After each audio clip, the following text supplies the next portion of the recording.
सत्य की खोज से जुड़े हुए सभी साधकों का हार्दिक अभिनंदन। आशा करता हूँ आप सभी स्वस्थ होंगे, खुश होंगे, आनंद में होंगे। ज़्यादा बड़ा वीडियो नहीं होगा मेरे हिसाब से। ये एजेंडा 2030 के रिगार्ड्स में है। बहुत से लोग एजेंडा 2030 आपको समझा रहे हैं। कुछ लोगों को कुछ बुक्स मिली हैं, उन्होंने वो पढ़ा है और उन्होंने अपने हिसाब से डिकोड किया है, जिसमें वो एक बहुत भयानक तस्वीर आपके सामने रख रहे हैं और बहुत बड़ा डिस्ट्रक्शन एआई वगैरह के आने से, जॉब लॉसेस और आप पे फुल कंट्रोल की बातें कर रहे हैं। मैं भी कुछ वैसा ही सोच रहा था जब मैंने उनको सुनना शुरू किया 2020 में। 2021 में हम डरे हुए थे, फिर 22 और 23 थोड़ा शांतिपूर्ण निकला। कुछ अपने ऊपर काम किया, साधना में, ध्यान में और काम किया, तो वो सारी चीज़ें हटी। सोच ही खत्म हो गई उस बारे में, केवल साधना और ध्यान की सोच रही।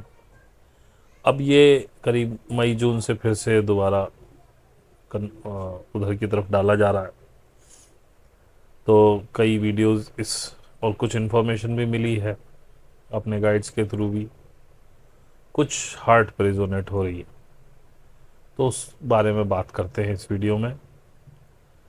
तो आगे बढ़ने से पहले मैं आपको बता दूं कि हमारे डिस्क्रिप्शन, इस वीडियो के डिस्क्रिप्शन में हमारा फेसबुक पेज है, जिस पे आप फ्रेंड रिक्वेस्ट भेजिए तो आपको रील्स मिलेंगी।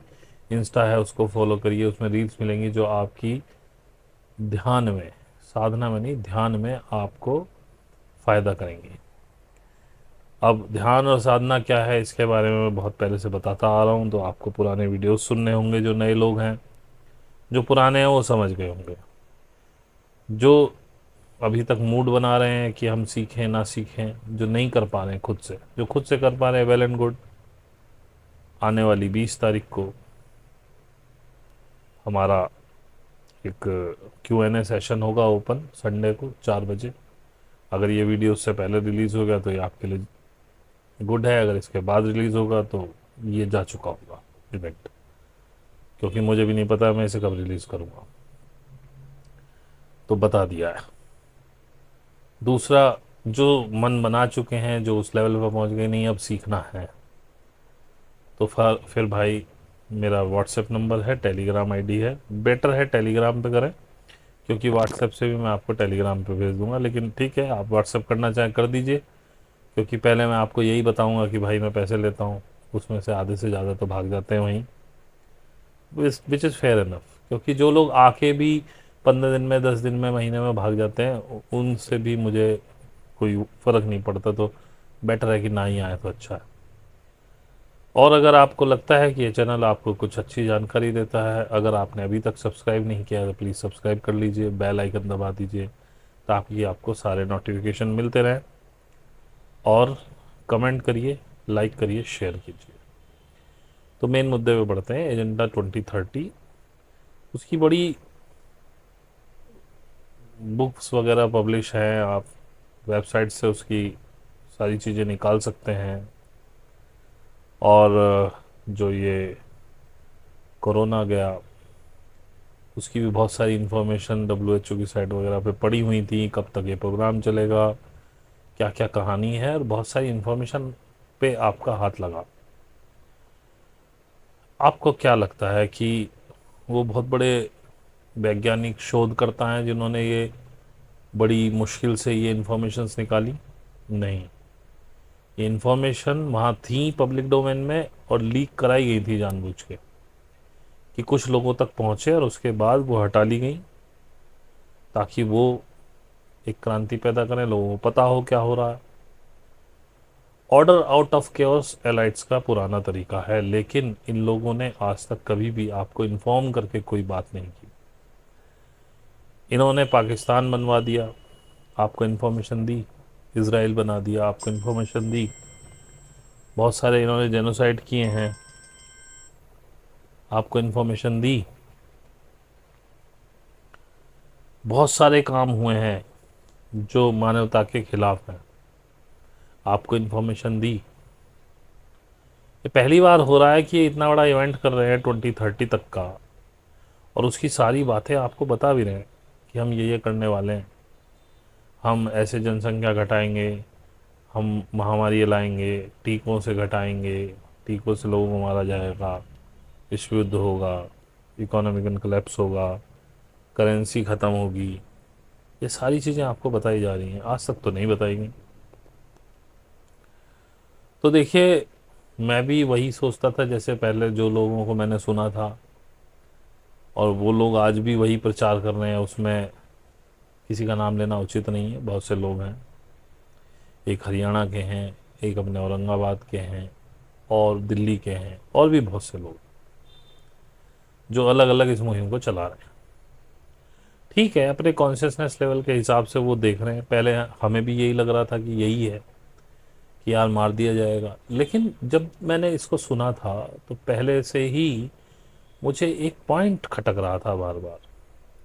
बट मैंने उसको कई वीडियो में पुराना में कोट भी किया, लेकिन मैं उसका आंसर नहीं ढूंढ पाया। तो पॉइंट ये था कि भाई, ये हम लोग हमको मारना क्यों चाहते हैं?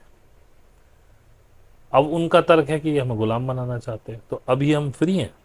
मैंने हम वीडियोस में कहा, भाई गुलाम तो हम अभी भी हैं इनके, जो ये चाहते हैं खरीदवा देते हैं, इनके रूल्स और रेगुलेशन से हम चल रहे हैं, नौकरी कर रहे हैं तो इनके रूल्स और रेगुलेशन से चल रहे हैं, हर जगह हम गुलामी कर रहे हैं। इवन हम कमा रहे हैं पैसा मेहनत से, उस पर इनको टैक्स दे रहे हैं, उसके बाद इनडायरेक्ट टैक्सेस दे रहे हैं, उसके बाद उसी टैक्स के पैसे से हमने कुछ ज़मीन जायदाद सोना खरीद लिया, उसको भी अगर हम बेच रहे हैं, उस पर भी जो प्रॉफिट हो रहा है उस पर भी इनको टैक्स दे रहे हैं। तो भाई, जब हमने टैक्स पेड चीज से, पैसे से अपनी संपत्ति खरीदी, अब उसका प्रॉफिट लॉस हमारा होना चाहिए। और फिर आप केवल प्रॉफिट के साथ ही हैं, लॉस में तो साझी ही नहीं है। तो और इनको मार्केट चाहिए, इनकी एलाइट्स की जो कंपनीज हैं जिनको ये ओन करते हैं, जो भी है, इनको बड़ी भीड़ चाहिए। इनको कोई भी प्रोडक्ट सेल करना हो या कोई नई चीज लानी हो, इनको ऐसे ही बेवकूफ लोग चाहिए, भीड़ चाहिए इनको, कि कुछ भी बम फेंक दे बीच में, मीडिया में उसको तैरा दे, और लोग पागलों की तरह मानने लगे। यही तो कर रहे हो आप। ये लोग, अगर जनसंख्या कम हो गई तो इन लोगों को अपना परसेप्शन बनाना मुश्किल होगा, मैट्रिक्स क्रिएट करना मुश्किल होगा। उसके बाद भी ये जनसंख्या क्यों कम करना चाहते हैं? कौन ऐसा राजा है जो प्रजा के बिना राज करना चाहेगा? क्योंकि जितनी बड़ी प्रजा होगी उतनी उसकी दुआ सलाम होगी, जिधर से निकलेगा सलाम ठोकेंगे, टैक्स बढ़ेंगे, पैसा ज़्यादा ले ले पाएगा वो। प्रजा को फंसा के रखो अलग अलग चीज़ में, लेकिन बिना प्रजा के कौन राजा राज करता है?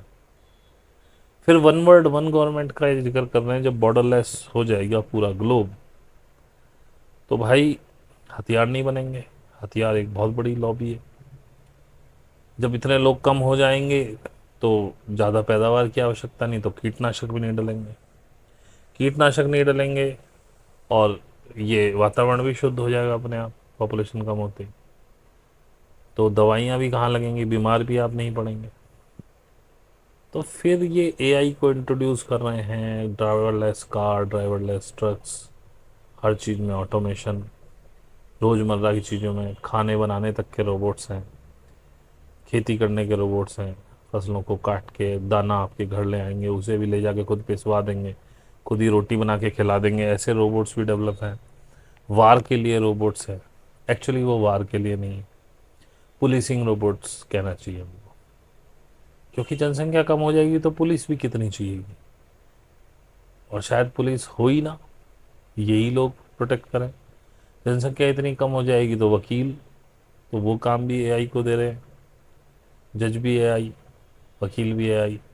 आप जाइए, कुछ ही तारीखों में फैसले हो जाएंगे आपके।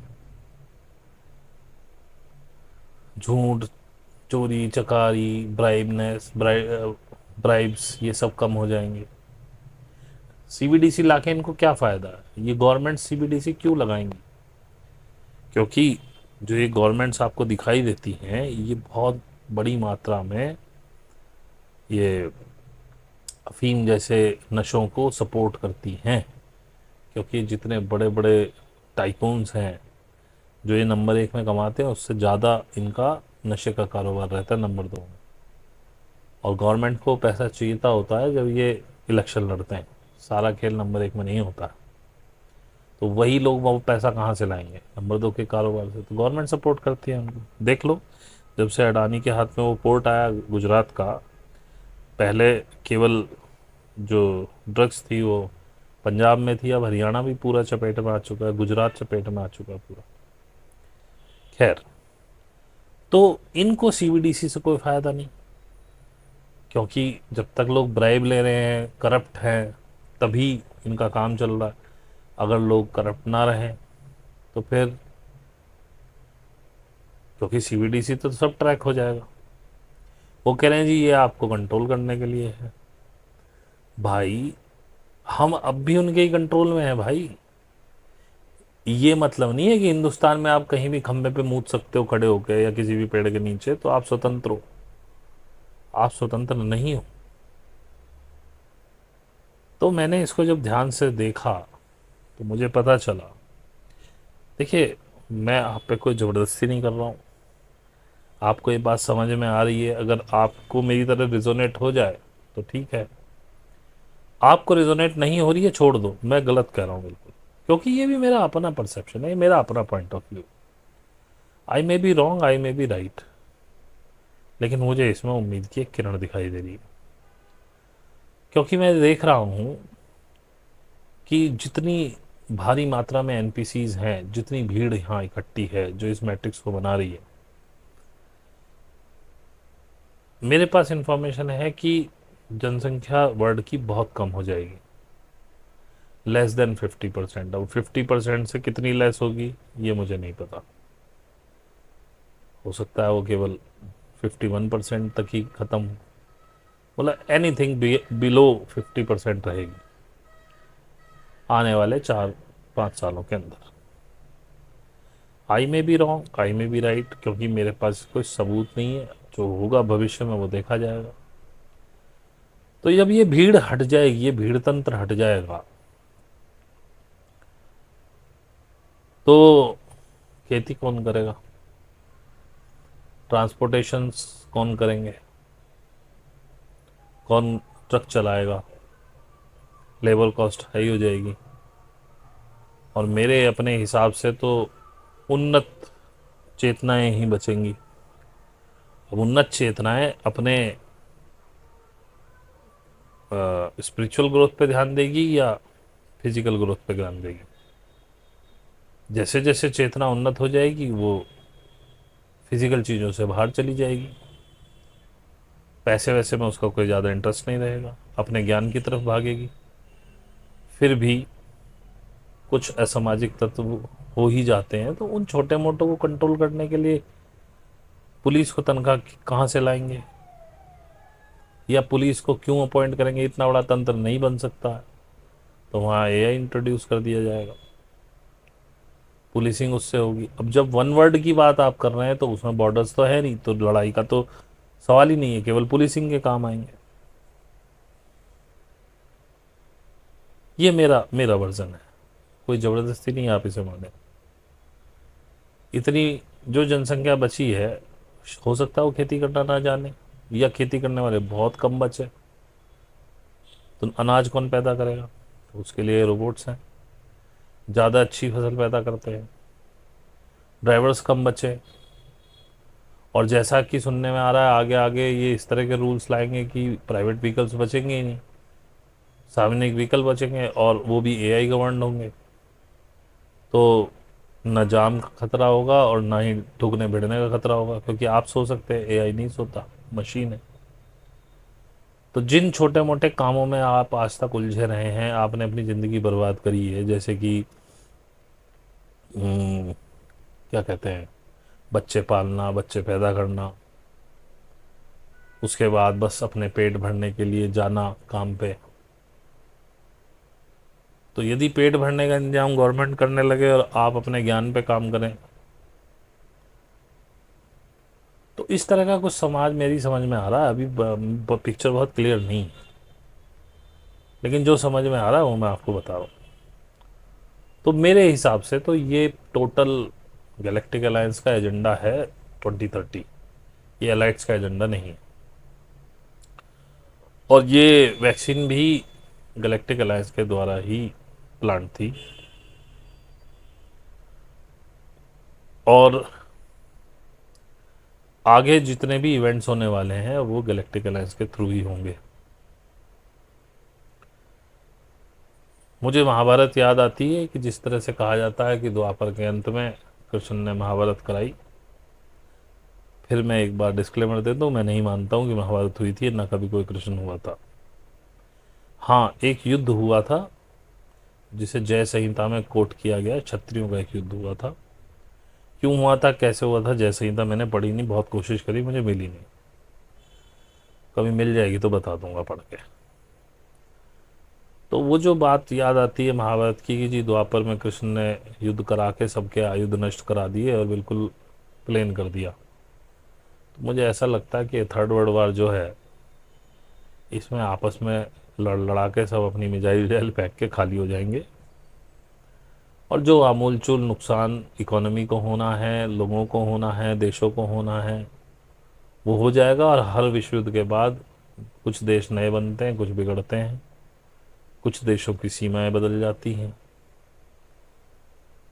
और आगे आने वाले समय में मुझे कोई प्रॉब्लम नहीं दिखाई देती ना एआई से।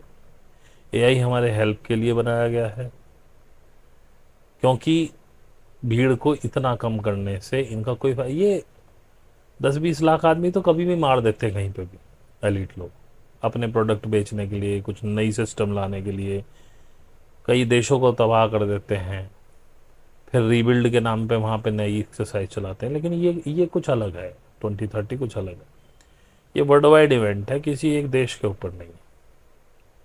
तो मैंने जो इसको अंदर तक ध्यान किया है, सोचा है, समझा है, मेरे हिसाब से तो भाई कुछ भी बुरा नहीं होने वाला है। लेकिन इसको भोगेगा वही जो बच पाएगा।